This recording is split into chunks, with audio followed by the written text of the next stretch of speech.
धर्मराज युधिष्ठिर बोले, हे भगवान, आप कृपा करके माघ शुक्ल एकादशी का वर्णन कीजिए। इसका क्या नाम है, इसके व्रत की क्या विधि है और इसमें कौन से देवता का पूजन किया जाता है। श्री कृष्ण कहने लगे कि हे राजन, माघ मास के शुक्ल पक्ष की एकादशी को जया एकादशी कहते हैं। इसका व्रत करने से मनुष्य ब्रह्म हत्यादि पापों से छूटकर मोक्ष को प्राप्त होता है तथा इसके प्रभाव से भूत पिशाच आदि योनियों से मुक्त हो जाता है।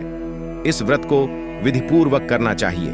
अब मैं तुमसे पद्म पुराण में वर्णित इसकी महिमा की एक कथा सुनाता हूं। देवराज इंद्र स्वर्ग में राज करते थे और अन्य सब देवगण सुखपूर्वक स्वर्ग में रहते थे। एक समय इंद्र अपनी इच्छा अनुसार नंदन वन में अप्सराओं के साथ विहार कर रहे थे और गंधर्व गान कर रहे थे।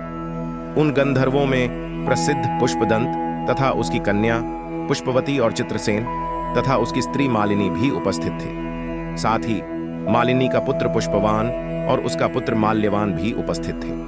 पुष्पवती गंधर्व कन्या माल्यवान को देखकर उस पर मोहित हो गई और माल्यवान पर काम बाण चलाने लगी। उसने अपने रूप लावण्य और हाव भाव से माल्यवान को वश में कर लिया। हे राजन, वह पुष्पवती अत्यंत सुंदर थी। अब वे इंद्र को प्रसन्न करने के लिए गान करने लगे, परंतु परस्पर मोहित हो जाने के कारण उनका चित्त भ्रमित हो गया था।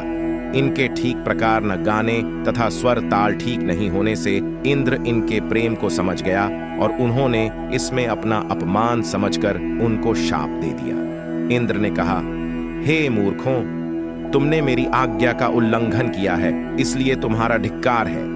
अब तुम दोनों स्त्री पुरुष के रूप में मृत्यु लोक में जाकर पिशाच रूप धारण करो और अपने कर्म का फल भोगो।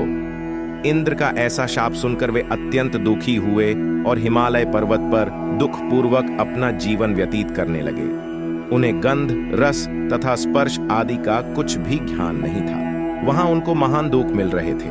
उन्हें एक क्षण के लिए भी निद्रा नहीं आती थी। उस जगह अत्यंत शीत था, इससे उनके रोंगटे खड़े रहते और मारे शीत के दांत बजते रहते। एक दिन पिशाच ने अपनी स्त्री से कहा कि पिछले जन्म में हमने ऐसे कौन से पाप किए थे जिससे हमको यह दुखदाई पिशाच योनि प्राप्त हुई। इस पिशाच योनि से तो नरक के 2 एक सहना ही उत्तम है। अत हमें अब किसी प्रकार का पाप नहीं करना चाहिए। इस प्रकार विचार करते हुए वे अपने दिन व्यतीत कर रहे थे। दैव्य योग से तभी माघ मास में शुक्ल पक्ष की जया नामक एकादशी आई।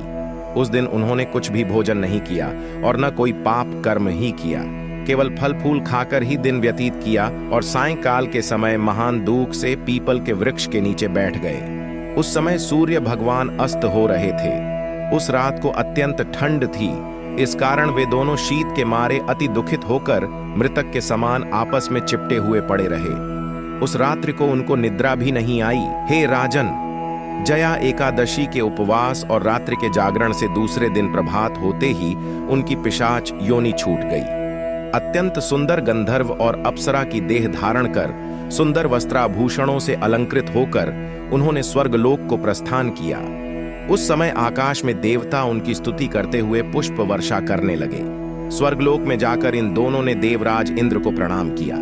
इंद्र इनको पहले रूप में देखकर अत्यंत आश्चर्यचकित हुआ और पूछने लगा कि तुमने अपनी पिशाच योनि से किस तरह छुटकारा पाया, सो सब बता लाओ।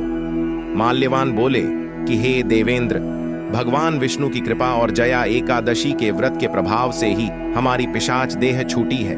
तब इंद्र बोले कि हे माल्यवान, भगवान की कृपा और एकादशी का व्रत करने से न केवल तुम्हारी पिशाच योनि छूट गई, वरन हम लोगों के भी वंदनीय हो गए, क्योंकि विष्णु और शिव के भक्त हम लोगों के वंदनीय हैं। अत आप धन्य हैं। अब आप पुष्पवती के साथ जाकर विहार करो। श्री कृष्ण कहने लगे कि हे राजा युधिष्ठिर, इस जया एकादशी के व्रत से बुरी योनि छूट जाती है।